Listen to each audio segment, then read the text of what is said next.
El invitado de esta noche es poeta, ensayista y político. Empiezo a preguntarle sobre los afanes de la escritura. Le confieso, soy una escritora frustrada. Bromeamos al respecto. Va a ser interesantísimo que vean lo que me comenta sobre ese arte de escribir. Pero el invitado de esta noche también es un político de práctica y también de carrera. Ha sido por demás profesor de esa facultad en la Universidad Autónoma de Santo Domingo, diputado en 3 ocasiones y también el primer secretario de Cultura que tuvo la República Dominicana o ministro de Cultura. Considera en José Martí a un apóstol para acompañar el día a día y definitivamente es una conversación que va a disfrutar. Así iniciamos esta noche siendo honestos. Tony Raful en la casa. La presentación está casi de más. ¿Quién no conoce a Tony Raful en la República Dominicana? Yo tengo el placer de conversar con él esta tarde todavía. Este programa se graba, señores. Ustedes saben que lo transmitimos domingo a las 10 de la noche, que es un horario excelente. A mí me encanta y se lo agradezco tanto a CDN. También estamos en YouTube, pero lo estamos grabando en la tardecita, cayendo la tarde. Tony Raful llegó a su casa después de un taponcito. Yo también. Hace mucho calor en estos días. Don Tony, bienvenido. ¿Cómo estás? Gracias, para mí es un placer participar en este programa. Te admiro mucho por el trabajo que realizas y además el tono cordial y afectivo que le imprime, digamos, a las entrevistas y a todo el trabajo que realizas. Un escritor puede ser flojo para escribir, ¿verdad que no? No, bueno, la situación es la siguiente. Fundamentalmente, el escritor debe tener vocación. O sea, sin la vocación es imposible escribir. La vocación es algo, no quiero usar la palabra innato, pero es algo natural que conlleva el compromiso de redactar o de escribir. Entonces, en el caso del escritor, intervienen muchos factores de carácter cultural. O sea, hay un tipo de formación que es la que sirve de zapata para el desarrollo de la personalidad del escritor a través de sus trabajos. Entonces, la formación cultural, el aprendizaje cultural, el contacto con las culturas, las lecturas, que son fundamentales. O sea, no es posible escribir si usted no lee. O sea, hay gente que cree que es un don divino el escribir sin tener, digamos, la basamenta sobre la cual uno puede desarrollar las aptitudes del escritor, o sea, la vocación de escritor. Entonces hay que tener vocación. O sea, no es algo que uno puede engancharse como uno podría hacerlo en otro tipo, digamos, de profesión. O sea, no es algo que es algo que deben hacer con ese contacto con la cultura. Usted sabe que la cultura lo es todo. O sea, la cultura es una sumatoria de elementos que se manifiestan en una sociedad. La cultura es la lengua, la cultura es la palabra, la cultura es la creencia, la cultura es el baile, la cultura es la música, la cultura es la literatura. O sea, todo lo que el hombre crea es cultura. Y la cultura es lo que forja, digamos, el sentido unitario de la identidad nacional de un pueblo. Y así el escritor tiene básicamente que abastecerse de esas fuentes culturales. O sea, uno no nace con toda la capacidad para transcribir o para escribir. Uno la va adquiriendo sobre la base también del aprendizaje, porque hay un aprendizaje, hay una forma de escribir que uno va perfeccionando. O sea, no basta tener, digamos, la vocación, es necesario tener la formación. Con esto no quiero decir que no aparezcan, por ejemplo, escritores, o en el caso, por ejemplo, de la poesía, que no aparezca un poeta que no tenga cultura desde el punto de vista de la formación académica y sin embargo sea un poeta. O sea, que sea un poeta popular, o sea, no necesariamente que sea un poeta culto, pero por lo general la formación es fundamental para escribir. Tenemos que leer y leer mucho. Y luego incluso cuando uno escribe, debe ser muy crítico con lo propio que escribe, depurarlo. O sea, no creer que lo que escribe es una inspiración, digamos, que no puede ser tocada. No, lo que uno escribe es el resultado de un proceso, digamos, de percepción y de conocimiento que uno tiene que someter a ciertos cánones, porque la escritura tiene límites, tiene cánones, tiene restricciones, tiene realmente sus propias leyes internas. O sea, hay veces que un escritor escribe y escribe y escribe y luego tiene que revisar. Yo conozco escritores que han tenido que romper lo que escribieron y luego volver a empezar de nuevo para perfeccionar el texto hasta que salga una obra realmente importante. Lo que quiero decir con esto es que se trata de un proceso que a la vez que es creativo, también constituye un aprendizaje, es simultáneo. Y uno no puede estar al margen, digamos, de los elementos que marcan la cultura de la época. O sea, el tipo de literatura, por ejemplo, que hoy se desarrolla no es necesariamente el mismo tipo de literatura de hace 1000 años o 500 años. No me estoy refiriendo a las temáticas, porque las temáticas a veces son inmutables. O sea, la ansiedad, la vida, la muerte, el amor, son temas cardinales y permanentes. No me estoy refiriendo a eso, me estoy refiriendo a la forma. O sea, a la manera en que el lenguaje va transformándose, o sea, va adquiriendo nuevas connotaciones. O sea, el lenguaje se cambia. Bueno, las lenguas mueren, hay lenguas que mueren, lenguas que nacen. O sea, ni siquiera la lengua es permanente. El castellano antiguo no es el castellano que hoy nosotros hablamos. O sea, hay una serie de situaciones que han sufrido metamorfosis y cambio. ¿Por qué? La cultura está en movimiento y la escritura está en movimiento. O sea, lo fundamental es que el escritor sea auténtico. O sea, que responda a las expectativas de su tiempo. O sea, al marco cultural en el cual desarrolla su vida y los elementos que caracterizan, digamos, su paso por la vida en ese momento de su existencia. O sea, yo creo que la literatura es un poco reflejo de todo esto. No hay una literatura, claro, por supuesto, hay diferentes géneros literarios, yo no voy a entrar en eso, en los géneros, pero hay diferentes formas de enfocar, hay un tipo de literatura determinada, pero todas deben enriquecer al ser humano desde diversas expectativas, tanto de lo que transmite como de lo que vive el escritor, porque el escritor no es otra cosa que una parte de la sociedad y tiene que reflejar esos momentos en la sociedad. Bueno, don Tony, usted me acaba de dejar muy entusiasmada, eh, porque no es cierto, yo no soy vaga, no soy floja para escribir, me encanta escribir.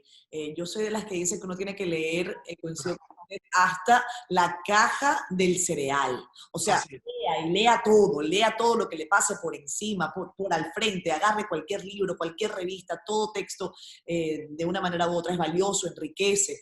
Y yo le agradezco que además usted haya dado esta exposición. Decía, y anoté esto por acá, Margarita Seller, sobre usted. Dice, Raful es el clásico escritor hispanoamericano. Como tal, explora estadios importantes de la imaginación y comienza a narrar, lo pone entre comillas, ¿eh? Desde las primeras líneas, quizás desde el mismo título, algo que no ocurre con los narradores de otras regiones del planeta. Comenta la señora Margarita Seller que en su último libro, incluso usted hace una suerte de desdoble y que usted entra como en la piel de Johnny Ames. ¿Cómo fue ese proceso? Dígame si usted ha tenido que reescribir un libro, si lo ha picado en pedazos, como usted bien me señala, y quién los lee antes de que se publique. Bueno, empezando por lo último para entrar en lo primero, lógicamente ese es un proceso normal de cualquier escritor. El escritor se somete a esas reglas, a esas normas. No es que tiene obligatoriamente que escribir, romper y volver a escribir. No, no, yo lo pongo como ejemplo de que no debe nunca sentirse satisfecho con lo que ha escrito. El escritor que se siente satisfecho con lo que ha escrito no avanza, no se desarrolla y no se enriquece. O sea, hay múltiples factores que en un momento determinado intervienen tanto psicológica como materialmente en la escritura. Entonces uno tiene que estar en contacto con ese proceso creativo o creador, que es la palabra adecuada. No sé, en el caso, por ejemplo, de los géneros, estamos hablando de narrativa en este momento, uno tiene que evidentemente revisar, volver a escribir, volver a reconstruir, hasta sentirse realmente satisfecho con lo que está narrando, está transcribiendo, dependiendo del tema, por supuesto, que ha escogido para narrar. O sea, hay numerosas experiencias que se dan en ese marco, porque es como un mundo en el que uno entra, uno está creando. Es un pequeño Dios, como decía el poeta Vicente Huidobro, es un pequeño Dios creando mundos paralelos dentro de su experiencia en relación con la vida, con los fenómenos que lo atraen o que le han impreso a su vida un elemento, un derrotero a través de su propio accionar. No sé, en ese aspecto yo creo que lo que yo quiero decir es que, porque mucha gente cree, me inspiré, escribí y entienden que ya hicieron la obra. No sé, no necesariamente esa obra es la que te consagra ni es la que puede insertarse en la buena literatura. La buena literatura es un desarrollo, es una concreción del pensamiento a través de numerosas revisiones del texto. Incluso hay escritores que han escrito obras importantes y luego la guardan y la leen luego 2 años, 3 años después a ver cómo se la encuentran. Ya el que lee 2 años, 3 años después su propia obra ya no la lee con los mismos ojos que cuando la escribió. Dice, pero mira, no debió ser así, o mira, la puedo mejorar. O sea, todo ese proceso es interesante en la vida de un escritor. En cuanto a Johnny Aves, Johnny Aves, para los que no lo conocen, Johnny Aves fue, yo diría que el personaje más siniestro de lo que fue la dictadura de Rafael Trujillo de 1930 a 1961. Ninguno de los personajes represivos de la dictadura tuvo el perfil de Johnny Aves. Y aunque Johnny Aves ejerció el poder despótico y criminal en la era de Trujillo, lo hizo en los últimos años, en los años finales de la dictadura. Prácticamente se incorpora a la represión criminal a partir de 1956 con un servicio exterior. O sea, manejando, digamos, los servicios de inteligencia de Trujillo en el exterior. Y luego en el país. El presidente venezolano Rómulo Betancourt está lejos. Claro, no, claro. Y entonces es un personaje siniestro, pero sumamente interesante para la literatura. Primero porque era un personaje anodino. O sea, no tenía ninguna significación en la vida social dominicana. Era periodista deportivo, pertenecía al Comité Olímpico Dominicano, trabajaba como secretario del Comité Olímpico. O sea, no era un personaje que se había destacado a los 30 años de edad, 32 años de edad.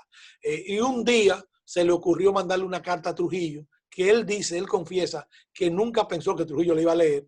Esas cartas que Trujillo recibía de cientos de personas que le escribían a Trujillo pidiendo un favor, pidiendo una donación.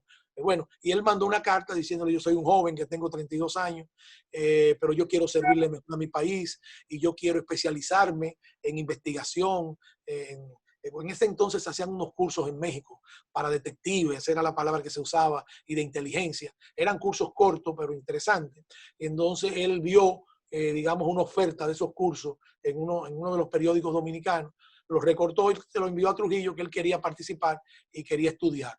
Pero le pidió una entrevista a Trujillo. Sorprendentemente, Trujillo le respondió a través de su asistente.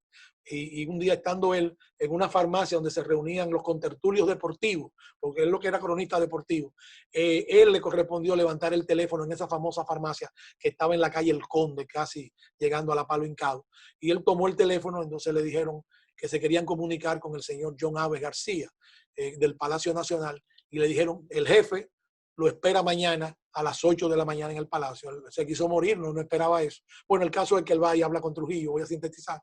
Él habla con Trujillo, Trujillo le pregunta que para qué quiere ir a estudiar eso, y él dice: para servirle a su régimen, para que su régimen tenga hombres jóvenes como yo, que les podemos servir con las nuevas ideas y no ya las personas que le han servido, que ya están viejas. El caso es que Trujillo se entusiasmó con él y lo envió a México. Entonces México hizo el curso, regresó, y entonces Trujillo lo envió de nuevo a México, pero ya como agregado militar, lo hizo militar en la Embajada Dominicana en México.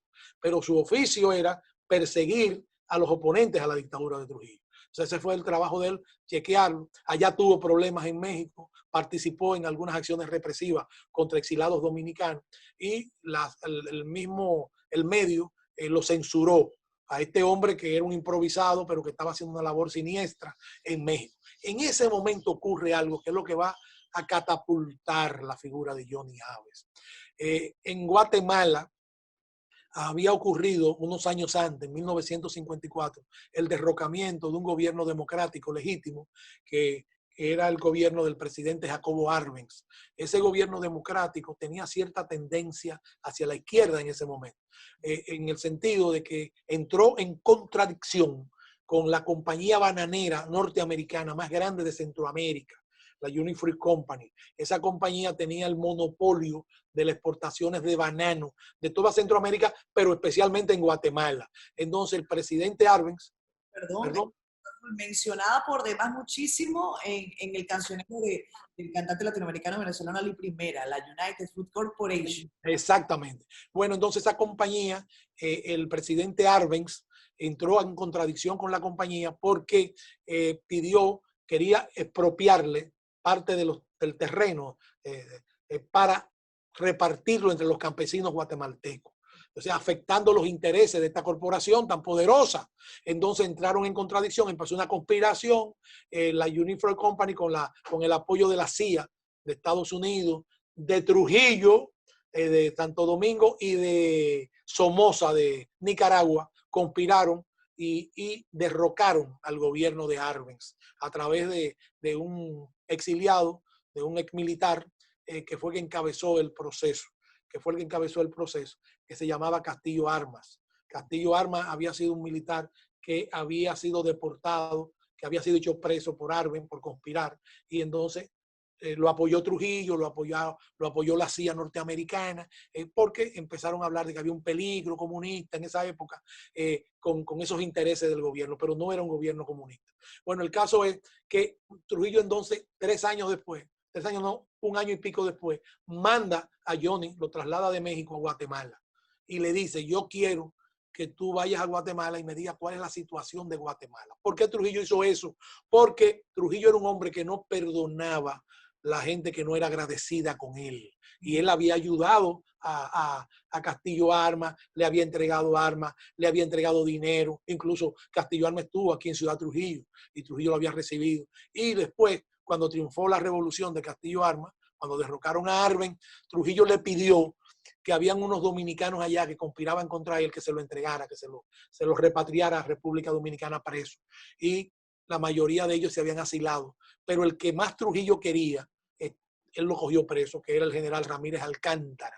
Entonces Trujillo pidió que se lo repatriara. Trujillo le tenía odio a Ramírez Alcántara porque Ramírez Alcántara había estado en varios complots en el extranjero para derrocar a Trujillo. Aparte de que Trujillo le había matado gran parte de su familia en la región sur, en San Juan de la Maguana.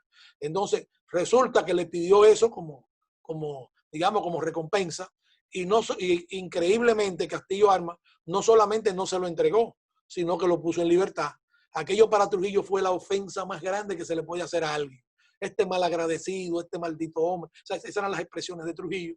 Y entonces mandó a Johnny Abe a que le dijera cómo estaba la situación en Guatemala y que penetrara en las Fuerzas Armadas con la finalidad de derrocar a Castillo Armas. O sea, el que él había subido al poder, derrocarlo. Una historia increíble. Incluso él le había pedido que le otorgara la condecoración del quetzal. El quetzal es un ave nativa de Guatemala, endémica, que simboliza el pájaro de la libertad, porque dicen que cuando lo apresan se muere de tristeza. O sea, no puede vivir sin la libertad. Entonces, Trujillo quería que lo condecoraran, que lo recibieran en un carro decapotado entre multitudes, como un héroe de la lucha anticomunista en el Caribe. Y Castillo Armas no lo complació. Las razones nunca han sido explicadas satisfactoriamente. Entonces, voy a sintetizar. Entonces Johnny Abe empezó a conspirar, se unió a un grupo del ejército y planificaron el asesinato de Castillo Armas, garantizando que el que sucediera a Castillo Armas fuera otro amigo, un amigo de Trujillo, para garantizar su interés. Es una historia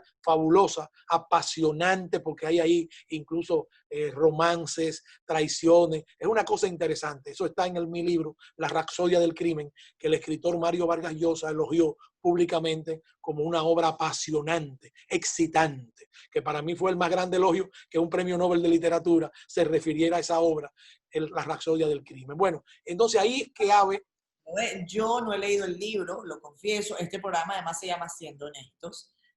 Yo no lo he leído, pero después de esa explicación de su autor, voy corriendo.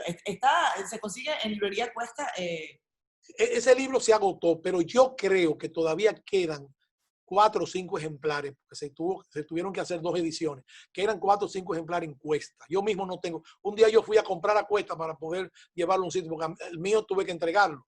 Pues ese libro se vendió bastante aquí en Centroamérica. La Rapsodia del Crimen. Ahí está detallado todo. Bien, de todas maneras yo voy a hacer mi tarea y voy a ir a la librería Cuesta a buscar. Sí, sí, de todas maneras, sobre esto quería decirle que este libro causó una gran sensación desde el punto de vista investigativo.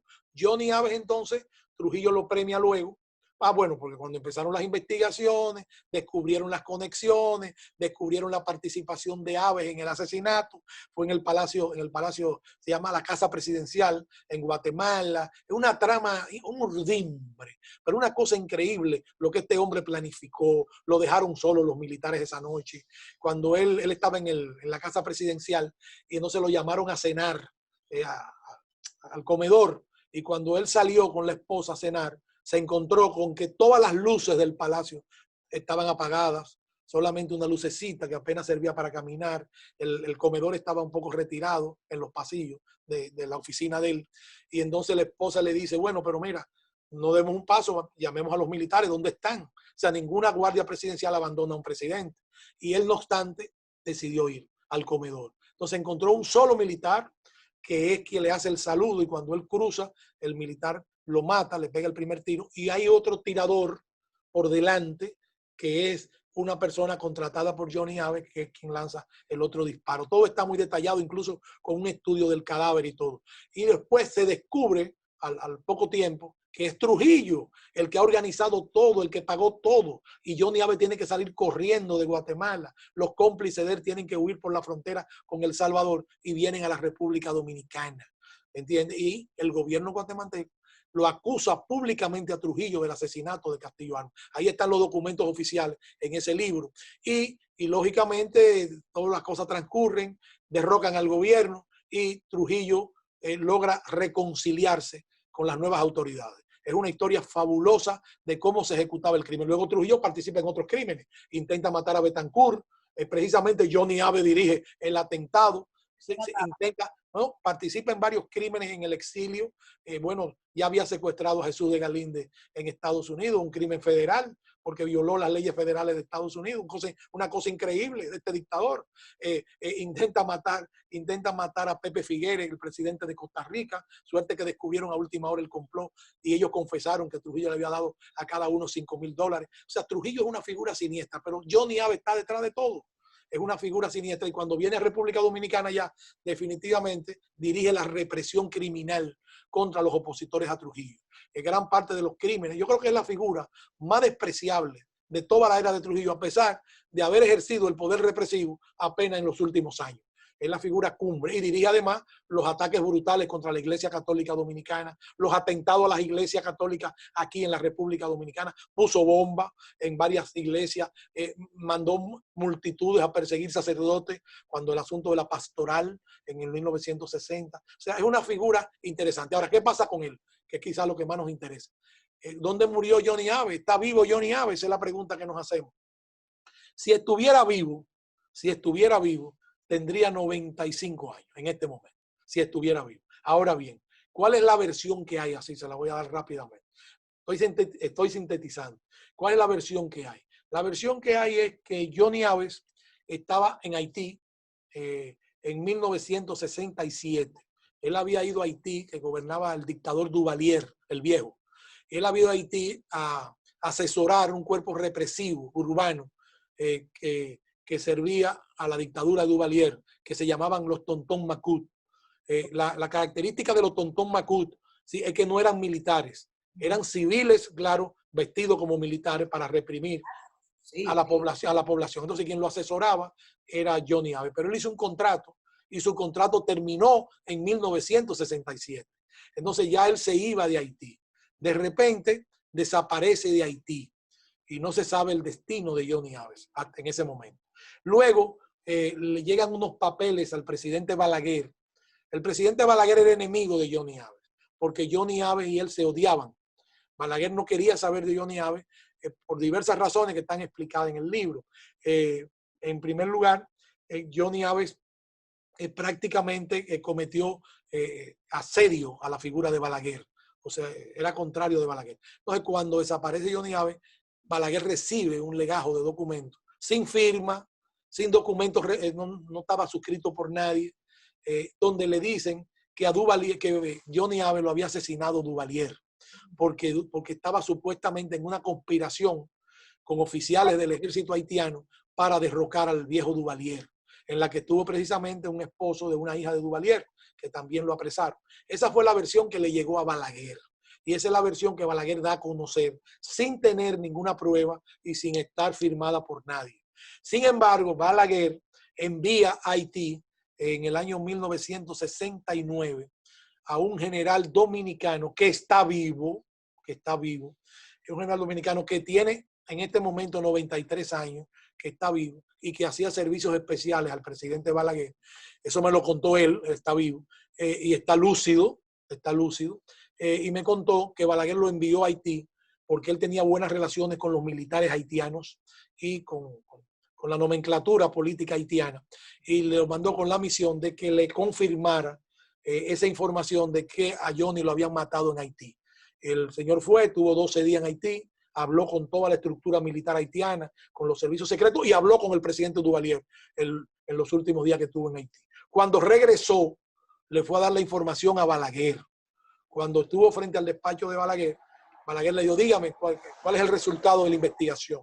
Le digo, tengo que informarle, Su Excelencia, que el señor Abe García está vivo, salió de Haití en una operación sincronizada por la Agencia Central de Inteligencia, por una agencia central de inteligencia de un país, era la CIA, y por el propio presidente Duvalier. Dicen que Balaguer estalló en ira, Balaguer estalló en ira y dijo estas palabras Balaguer delante del militar. Pero bueno, y es un pacto que ese hombre tiene con el diablo que no se muere. O sea, porque él quería que se muriera, como posiblemente querían todos los dominicanos que muriera. Pero el hombre escapó, o por lo menos fue protegido. Esa es la versión que se tenía. Pero a partir de ahí hay un conjunto de pruebas e informaciones que están dadas en la novela que yo escribí, que se llama Johnny Abe García, vivo, suelto y sin expediente. Ahí están todas dadas. Se llama novela porque para tener mayor libertad para dar las informaciones tenía que irme al género narrativo, pero el 95% de todo lo que se dice ahí es rigurosamente cierto. Bueno, luego con el tiempo, un miembro de la Agencia Central de Inteligencia Norteamericana, de origen cubano, que está vivo, me llamó y me dio la siguiente información. Y me dijo, mira, Johnny salió de Haití de tal manera, la misma información que le habían dado al militar dominicano, y vivió 5 años en Nuevo México. Allí fue en lo que asimilaba la nueva identidad que adoptó. En esos organismos de inteligencia, uno tiene que cambiar su identidad y cambiarla para siempre. Tiene que vivir con otro nombre, otro familiar, o sea, todo cambia para proteger secretos. Para Exacto. proteger secretos. Luego ya no importa, ya cuando entran en una edad muy avanzada ya no son inservibles para esas agencias. Pero el caso es que de ahí de México él se trasladó a Estados Unidos. Y en Estados Unidos se encontraba hace apenas 2 años vivo. El último contacto que yo tuve, bueno, menos de 2 años, 1 año más o menos, vivo, se encontraba, había sido detectado en algunos sitios, incluso con personas con las cuales habló, personas que hablaron conmigo, que me dieron datos. Lo que pasa es que yo no tengo un servicio detrás para caerle atrás, ¿no? Ni cuento con el aparato. Traté de que servicios de investigación dominicanos se ocuparan de esto. Sí. No le interesó, lógicamente, si no hay una actitud. Fíjense la cosa de la vida. Él no está condenado por la justicia dominicana, nunca fue condenado en los tribunales. O sea, él no fue condenado, él fue mencionado, pero él no está acusado de ningún crimen. O sea, que habría que pedir la extradición en caso de que se localizara, pero habría que condenarlo para poder pedir la extradición legal. El hombre ha escapado. La última noticia que tengo de él ya, la última noticia hace como 1 año y pico, que fue que yo dejé de tener contacto con las personas que lo habían localizado en varios lugares.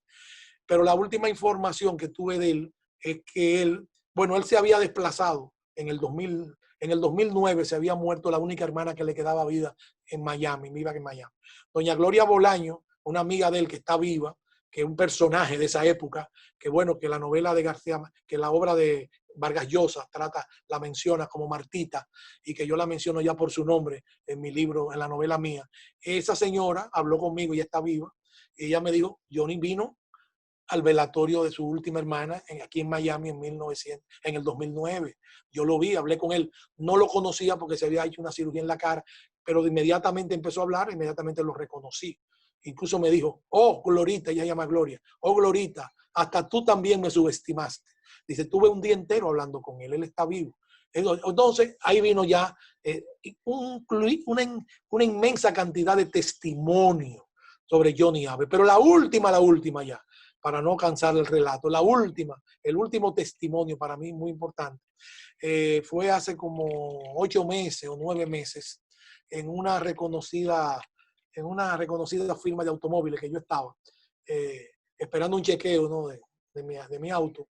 Ahí me encuentro con una señorita, una señora de alrededor de 40 años, más o menos, 42 años, que se queda mirándome y en un momento dado me pregunta, ¿usted es fulano de tal? Digo, a sus órdenes, señorita, ¿en qué puedo servirle? Y me dice, yo soy la sobrina de Johnny Aves. Yo soy sobrina de Johnny Aves. Yo, imagínate, doy un salto, digo, ¿cómo? ¿Hija de quién? Porque yo conozco ya la estructura familiar completa. Y efectivamente, del más joven de los hermanos de Johnny. Él tenía 2 hermanos más. El más joven en esa época, el más joven de ellos. Entonces me dice, nosotros nos cambiamos el apellido. Nos cambiamos el primer apellido. Pero nosotros vivimos aquí en República Dominicana hace ya más de 10 años, 12 años, y hemos hecho nuestra propia vida. No hablamos de ese tema, no tuvimos nada que ver con la dictadura. Mi papá, mi papá fue muy joven del país a raíz de la muerte de Trujillo y no tuvimos ninguna vinculación con ninguno de esos hechos. Pero se lo digo yo, no, pero a mí me gustaría conversar con su padre. Dice, mi madre está muy enferma, en ese momento lo estaba, no sé el resultado. Este no es el momento, yo más adelante podemos hablar. El caso es que cuando nos despedimos, si ya está viendo este programa, se va a recordar, yo le dije, pero antes de irte, dame por lo menos tu teléfono, la manera de buscarte, pero hay una pregunta que te quiero hacer, mirándote a los ojos, y quiero que me responda mirándome a los ojos. Dice ella, ¿cuál? ¿Johnny Abe está vivo o está muerto? Y ella me dijo, señor Raful, está vivo. Yo dije, no, no más preguntas, como se dice en los tribunales, no más preguntas. O sea, esa es una versión, es una versión apasionante de este personaje. Puede estar muerto, porque se pudo haber muerto con el coronavirus hace unos meses, yo no sé, pero él no murió en Haití, no murió en Haití.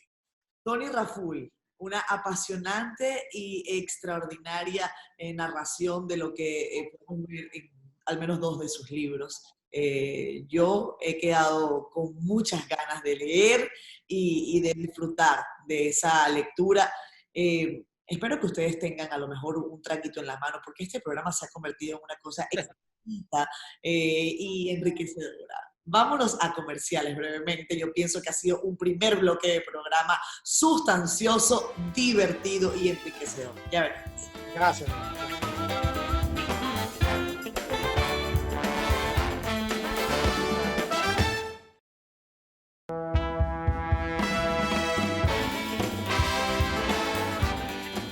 Regresamos con más de Siendo Honestos. Siendo honesta, yo estoy realmente entusiasmada con la entrevista que tenemos durante esta noche.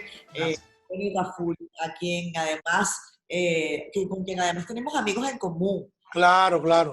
Y además yo te admiro mucho, te aprecio y realmente siempre he tenido un reconocimiento para tu trabajo y para ti como persona, tú lo sabes. Gracias, doctor. Gracias que, se lo repito, que usted me lo diga me llena de orgullo, de satisfacción y además me llena de ánimo para continuar y ser mejor, porque como bien usted dice, la plana nunca está lista, siempre dándola en función de conseguir un trabajo de calidad que es a lo mínimo en lo que uno debe aspirar con toda honestidad y cariño. Tony, ¿cómo se da esa danza? ¿Cómo la ha asimilado usted personalmente? Porque bueno, usted bien lo señala, usted viene del PRD, una política tradicional. Claro. Jóvenes en líneas generales no creen en formas de nada. Los niños de política están pendientes de las fotos de Instagram, de las redes sociales, en fin. Y a veces no se comprenden conceptos que funcionaron durante mucho tiempo y que quizás o funcionan todavía o algunos que están en desuso. Sí, bueno, el mundo ha cambiado, evidentemente, eso lo sabemos todos. Ha habido transformaciones muy interesantes, fundamentales en la comunicación, en la vida social, en las costumbres, en los hábitos. Se ha cambiado todo, ha cambiado. Lógicamente no ha cambiado de tal manera que uno tenga que negar los valores que deben sobrevivir o que deben sostenerse para mantener la convivencia y, digamos, y la estructura de una sociedad democrática. Pero en general todo ha cambiado y la mentalidad ha cambiado. Hoy día se le hace muy difícil a uno, suponer vivir en una dictadura, en un régimen de negación de las libertades. Eso es algo como demasiado obsoleto. No imposible, pero demasiado obsoleto, porque hay regiones del mundo donde todavía perviven regímenes con ese tipo de visión totalitaria. Pero en sentido general, el mundo vive la libertad. A veces la libertad no totalmente bien usada, pero bueno, la libertad, hay un cambio en las costumbres, en lo que era el catecismo, digamos, ético de lo antiguo, pero hay adecuaciones, hay modalidades nuevas. El hombre no ha dejado de ser quien es, ¿eh? O sea, la naturaleza intrínseca, el elemento intrínseco del ser humano es el mismo siempre. El mismo siempre, claro, pero está sujeto a modificaciones sociales, a costumbres, a educación, al acceso a la tecnología, a los saltos tecnológicos, a la cibernética. El mundo ha dado un paso gigantesco. Ahora, interiormente no. Interiormente yo no descubro el hombre nuevo. El hombre nuevo total no lo descubro. Tiene muy arraigado el egoísmo, incluso en esos niveles, el sentido, ¿no? de hundir al otro para poder progresar, la mezquindad, esos elementos que afean el alma humana, eso no ha sido totalmente cambiado. Hay mucho de eso todavía vigente. Yo le voy a dejar este enunciado que usted también mencionó una vez sobre el presidente Fernández, porque quiero que haga el mismo ejercicio, pero con el presidente Luis Abinader. Decía usted lo siguiente, lo describió así al presidente Leonel Fernández, expresidente Fernández. Decía, es el heredero concreto del liderazgo fundacional del profesor Juan Bosch. Posee, independientemente de la valoración crítica de sus gestiones presidenciales, el conocimiento, la capacidad de seducción política. La capacidad de seducción política. Hábleme de qué cree usted que describe al presidente Luis Abinader. Me lo va a decir cuando regrese. Cómo no, con mucho gusto.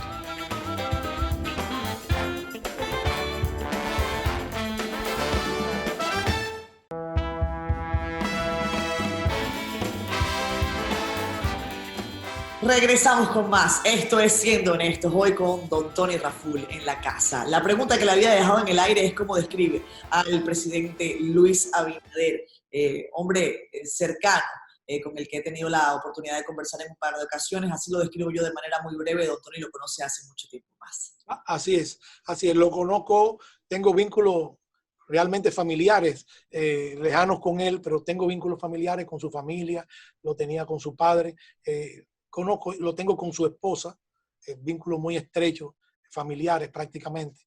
O sea, lo conozco muy bien. Yo creo que la aparición en el escenario político como candidato victorioso y ahora como presidente de la República de Luis Abinader traduce un elemento muy importante. Traduce la juventud, pero la juventud en su momento culminante. Un hombre de apenas 50 años, 51 años. O sea, un hombre no contaminado.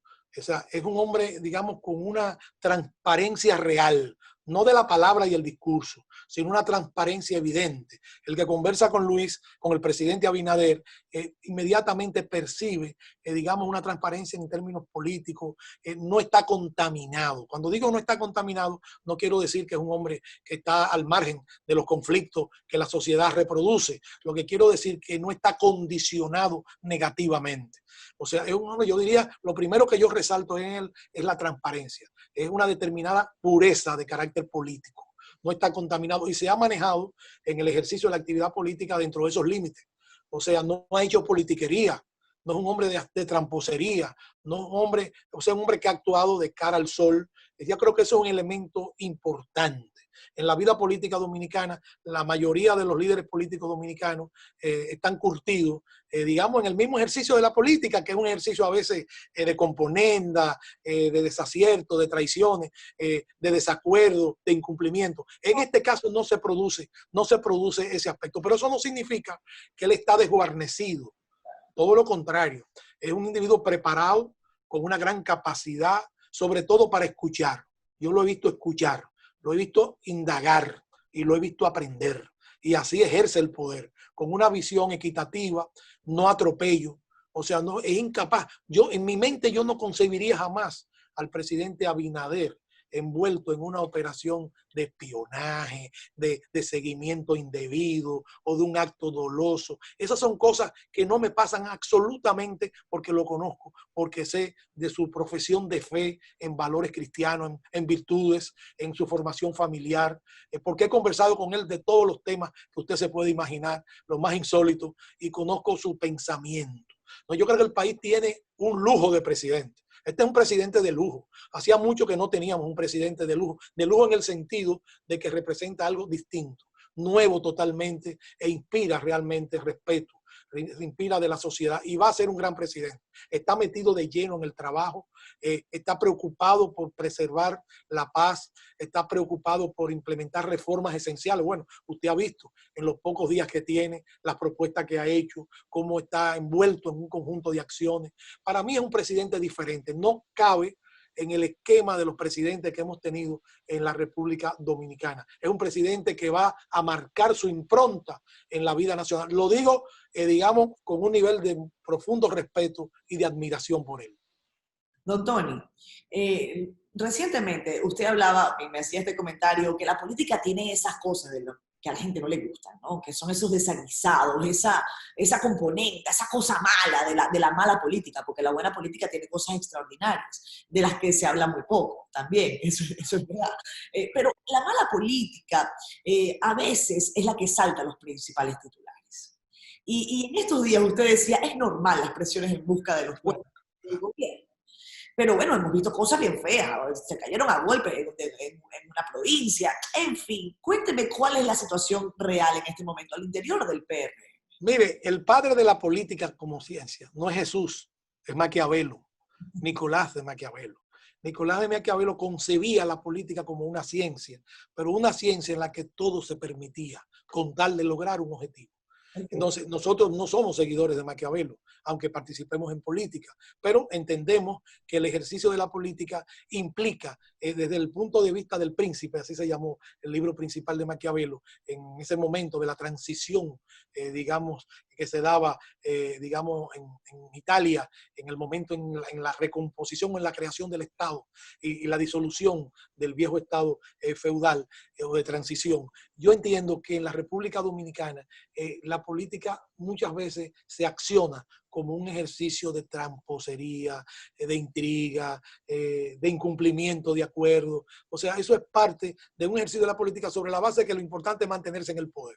Todos los grandes dictadores ejercieron la política desde un punto de vista, del punto de vista que Maquiavelo lo planteara. No porque Maquiavelo fuera un hombre malvado, sino porque él traducía lo que él entendía que era el espíritu de su época en el ejercicio del Estado. El príncipe actuaba así. Si no actuaba así, no se mantenía en el poder. Esa es la concepción científica. El poder obtenerse o se pierde.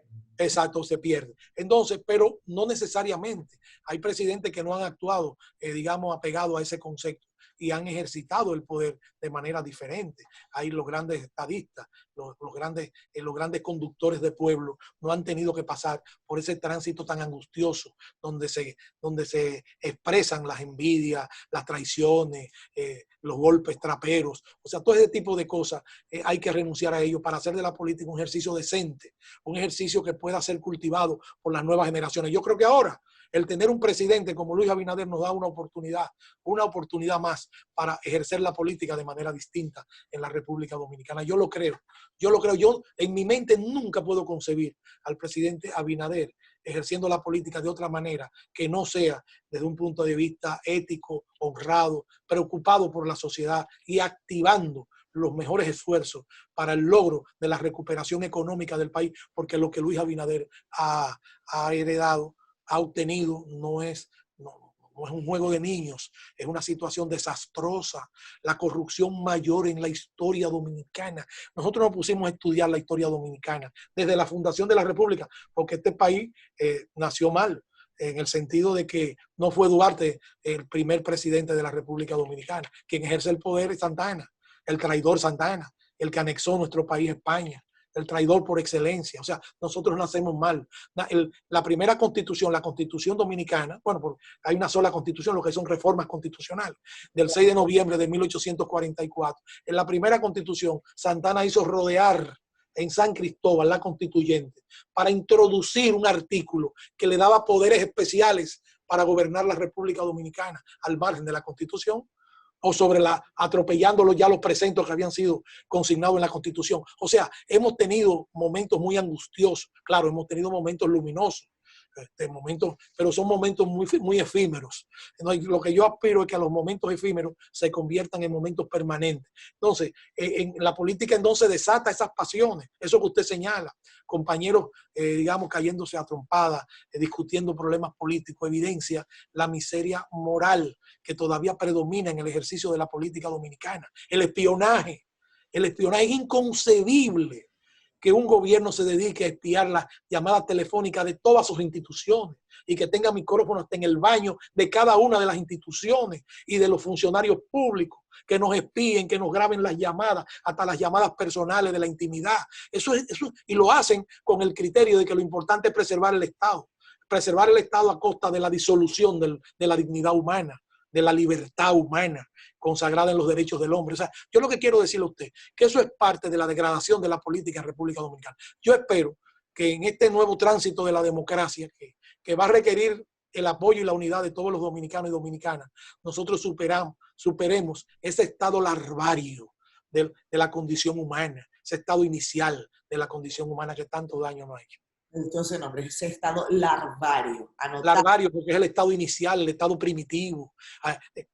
Nosotros, el ser humano, nosotros decimos cuánto ha avanzado, cuánto hemos logrado, hemos llegado a la luna, estamos explorando los satélites. ¿Y el ser humano qué ha hecho? O sea, interiormente. Sigue matando, sigue robando, sigue asesinando, sigue violando niños, sigue violando mujeres. ¿Qué hemos hecho? Donde el cambio profundo interno no se ha producido. El viejo hombre sobrevive. Lo otro es externo. Lo otro es hacia afuera. El día que cambiemos al hombre hacia adentro, y eso lo hacemos trabajando con el ejercicio cívico, con un esfuerzo espiritual, moral, ese día tendremos una humanidad distinta. Pero el hombre sigue robando, sigue adquiriendo, cree que el poder se lo da el tener mucha riqueza para oprimir a otros hombres. Entonces todos nosotros, de una manera u otra, ejercemos un poder autoritario sobre alguien. O sea, sobre alguien descargamos ese poder autoritario. Nosotros somos opresores por definición. Eso es lo que hay que cambiar. Hay que cambiar esa condición humana.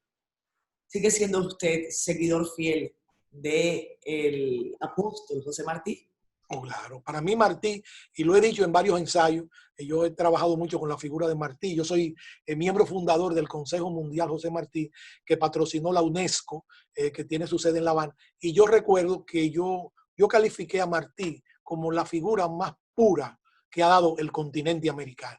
O sea, no hay una figura más pura, más limpia en términos humanos que la figura de Martí, el pensamiento de Martí. Un hombre que murió apenas a los 42 años. O sea, una cosa increíble, todo lo que escribió Martí. Martí lo dijo todo en su época, en su momento. Y leerlo todavía complace, deleita el alma. Y bueno, y decía Martí que solo la cultura salva a los pueblos. Solo la cultura salva a los pueblos. Claro, porque la cultura lo es todo. Ha alimentado toda nuestra cultura. Vámonos rapidito a pausa, don Tony, porque si no me mata la producción. Cuando regresemos, usted me va a contar si usted sigue creyendo, por ejemplo, en la reencarnación. Ya regresamos. Cómo no, con mucho gusto.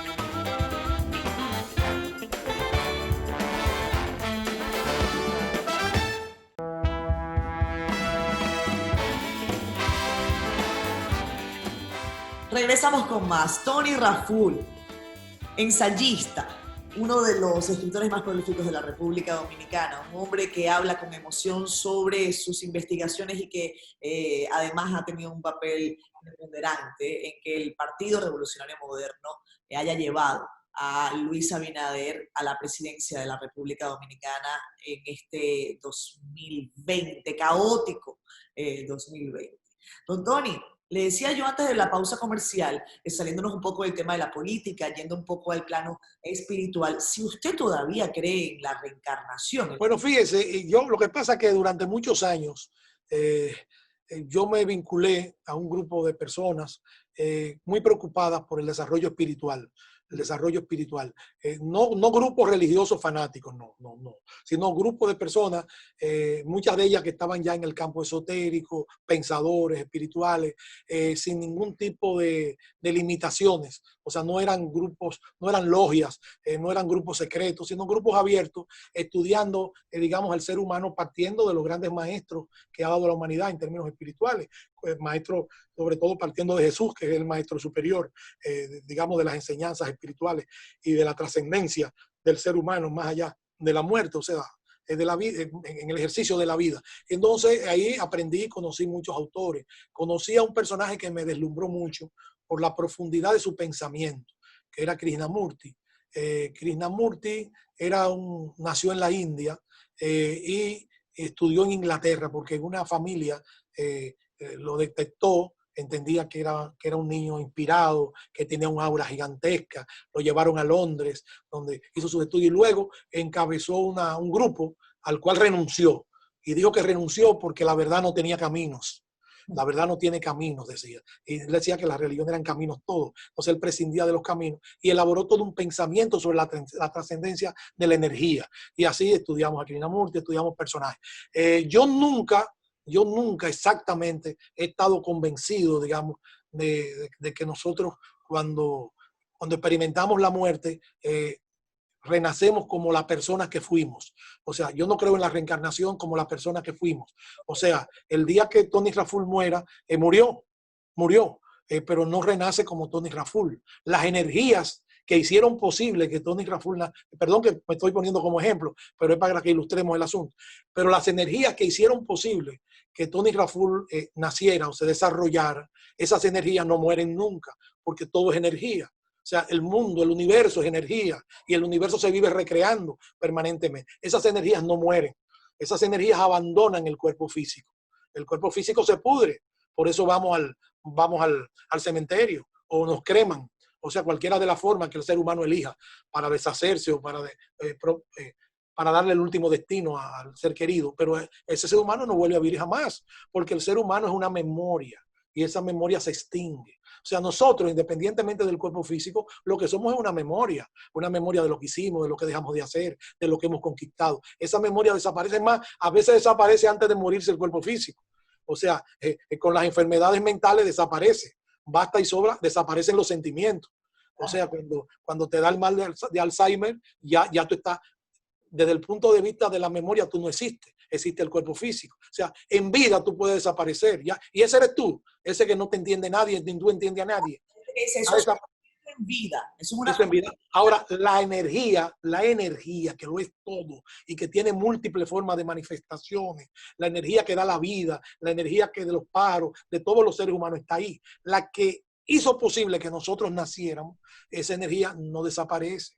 Entonces, nosotros nos integramos a esa energía y Dios dispone qué forma y de qué manera nos vamos a reintegrar a determinados roles o a determinados papeles de encarnación física, pero no es el que murió, es energía nueva, o sea, energía renovada y puede venir con cualquier nombre o puede venir en cualquier forma manifestarse. Yo lo que creo es en la vida y creo en Dios. Creo que Dios es el hacedor del universo, pero Dios no es un ser humano. Dios no es un ser humano, Dios no tiene las pasiones humanas. Dios es un espíritu superior. Dios es un espíritu, es un ser puro en expansión, es una energía en expansión. O sea, lo que quiero decir con esto, para poder concretar lo que quiero señalar, es que creo en la vida y creo en Dios. Existe un Dios superior que lo crea todo, infinitamente superior. Ahora, cuando uno se pone en contacto con esa energía, o por lo menos con algunas instancias de esa energía, porque no es posible. O sea, nuestro cuerpo físico no nos permite llegar a esa energía superior, pero sí a determinadas instancias nosotros logramos lo que queremos, conquistamos lo que necesitamos, logramos la paz interior, nos superamos, abandonamos totalmente las debilidades que son las que prácticamente condicionan nuestra existencia y nos convertimos en algo mejor. Pero cuando nos ponemos en contacto con esa energía que es Dios, pero esa energía no es un hombre con pasiones que se va a enojar contigo porque tú dejaste de hacer algo o hiciste lo peor. Simplemente tú mismo te anulas cuando eres cruel, cuando abusas de tu hermano, cuando no amas. O sea, ese fue el mensaje de Jesús. Don Tony, eso es lo que llaman el karma. Sí, exactamente. El karma no es más que la deuda que tú adquieres cuando tú haces algo negativo y tú mismo, la misma energía te la devuelve de una manera tal que tú la pagas ahora o la pagas alguna vez. O sea, no es algo secreto, no es algo esotérico, es algo que sucede. O sea, cada maldad que tú haces se te devuelve. Bueno, en el lenguaje popular, lo que tú haces malo, tú lo pagas en la vida. O sea, de alguna manera, tú no sales ileso. Tú no sales ileso. Y esa gente que tiene muchas ambiciones, que se pasan la vida codiciando los bienes ajenos, que explotan a los demás, llevan vidas infelices, no son felices nunca. Finalmente mueren envueltos en su tragedia. ¿A usted le parece posible que yo tenga casi una hora hablando con usted y que no hayamos mencionado a su hija Faride? Esa mujer también vino a este programa tan talentosa que yo le tengo tanto cariño y además fue la que armó el proyecto de Enfoque Final, el que tengo el honor de conducir de lunes a viernes ahí en CDN. ¿Usted ve en su hija por lo menos a una parte suya de relevo, a una parte, porque bueno, ella se ha dedicado al tema político, es una extraordinaria, ahora es senadora de la República además? Sí, bueno, yo he dicho que cuando me han preguntado de una opinión, claro, siempre está condicionada porque soy el padre, pero trato de ser lo más objetivo desde el punto de vista de la lectura política de Faride. Siempre he dicho que Faride es un sentimiento nacional. Para usted convertirse en un sentimiento nacional, tiene que haber penetrado hondamente en la conciencia social. Ella en un momento determinado, como casi surgiendo de la nada, fue la persona que encabezó la oposición política.